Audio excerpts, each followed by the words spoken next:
Friends, ಎಲ್ಲರೂ ಹೇಗಿದ್ದೀರಾ? ಚೆನ್ನಾಗಿದ್ದೀರಾ ಅಂದ್ಕೊಂಡಿದ್ದೀನಿ. ನಾನು ಇವತ್ತಿನ ವೀಡಿಯೋದಲ್ಲಿ ನಮ್ಮ ಮನೆಯಲ್ಲಿ ಚೌತಿ ವಿಶೇಷ ಪೂಜೆ ಇದ್ದಿತ್ತು. ಆ ವೀಡಿಯೋನಲ್ಲಿ ನಿಮ್ಗೆ ಶೇರ್ ಮಾಡ್ತಾ ಇದ್ದೀನಿ ಫ್ರೆಂಡ್ಸ್. ಆ ದಿವಸ ಮಾಡಿರೋಂಥ ಸ್ವಲ್ಪ ತಿಂಡಿನೆಲ್ಲ ವೀಡಿಯೋ ಮಾಡ್ಕೊಂಡಿದ್ದೀನಿ. ಕೆಲವೊಂದು ವೀಡಿಯೋ ಇಲ್ಲಿ ಮಾಡ್ಕೊಳ್ಳಿಕ್ಕಾಗಲಿಲ್ಲ, ಸ್ಕಿಪ್ ಮಾಡಿದ್ದೀನಿ. ನಿಮ್ಗೆ ನೋಡಿ ಇಷ್ಟ ಆದರೆ ಒಂದು ಲೈಕ್ ಕೊಟ್ಟು ಶೇರ್ ಮಾಡಿ ಫ್ರೆಂಡ್ಸ್. ಇಲ್ಲಿ ಹಲಸಿನ ಎಲೆಯಲ್ಲಿ ಕೊಟ್ಟೆ ಮಾಡ್ಕೊಂಡಿದ್ದೀನಿ ನೋಡಿ. ತುಂಬಾ ಟೇಸ್ಟಿಯಾಗಿರುತ್ತೆ ಹಲಸಿನ ಎಲೆಯಲ್ಲಿ ಕೊಟ್ಟೆ ಮಾಡಿದರೆ. ಅದರ ಪರಿಮಳನೇ ತುಂಬಾ ಚೆನ್ನಾಗಿರುತ್ತೆ ನೋಡಿ. ತಿನ್ನಲಿಕ್ಕೆ ಬಟಾಣಿ ಸಾರು ಮಾಡ್ಕೊಂಡಿದ್ದೀನಿ. ಸ್ವಲ್ಪ ಚಕ್ಕುಲಿ, ಕರ್ಜಿಕಾಯಿ, ಹೋಳಿಗೆ ಎಲ್ಲ ಮಾಡ್ಕೊಂಡಿದ್ವಿ ಆ ದಿವಸ. ಕೆಲವೊಂದು ವೀಡಿಯೋನಲ್ಲಿ ಸ್ಕಿಪ್ ಮಾಡಿದ್ದೀನಿ ನೋಡಿ ಫ್ರೆಂಡ್ಸ್.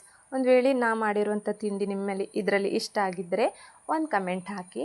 ನೆಕ್ಸ್ಟ್ ವೀಡಿಯೋದಲ್ಲಿ ಈ ಥರ ಮಾಡಿ ಕಾಣಿಸಿ ಅಂತ ನಾ ಬೇಕಾದರೆ ಮಾಡಿ ನಿಮಗೆ ವೀಡಿಯೋ ಶೇರ್ ಮಾಡ್ತೀನಿ ಫ್ರೆಂಡ್ಸ್. ನೋಡಿ ಸ್ವಲ್ಪ ಕರ್ಜಿಕಾಯಿ ಎಲ್ಲ ಮಾಡ್ಕೊಂಡಿದ್ದೀನಿ. ಸ್ವಲ್ಪ ಹೆಸರು ಕಾಳು ಉಂಡೆ, ಗೋಧಿ ಉಂಡೆ ಎಲ್ಲ ಮಾಡ್ಕೊಂಡಿದ್ದು, ಕಡಲೆ ಉಂಡೆ ಎಲ್ಲ ಮಾಡ್ಕೊಂಡಿದ್ದು ಫ್ರೆಂಡ್ಸ್. ನೋಡಿ ಖಾರದ ಕಡ್ಡಿ ಎಲ್ಲ ಮಾಡ್ಕೊಂಡಿದ್ವಿ. ಸ್ವಲ್ಪ ಗಣಪತಿಗೆ ನೈವೇದ್ಯ ಮಾಡಿಕೊಂಡು ಕಡೆ ನಮ್ಮ ತಿನ್ನಲಿಕ್ಕೆ ಅಂತ ಜಾಸ್ತಿನೇ ಮಾಡ್ಕೊಂಡಿದ್ವಿ. ಲಾಸ್ಟಿಗೆ ಅಕ್ಷತೆ ಕಾಳು ಮಾಡ್ಕೊಂಡು ಪೂಜೆ ಎಲ್ಲ ಚೆನ್ನಾಗಾಯಿತು.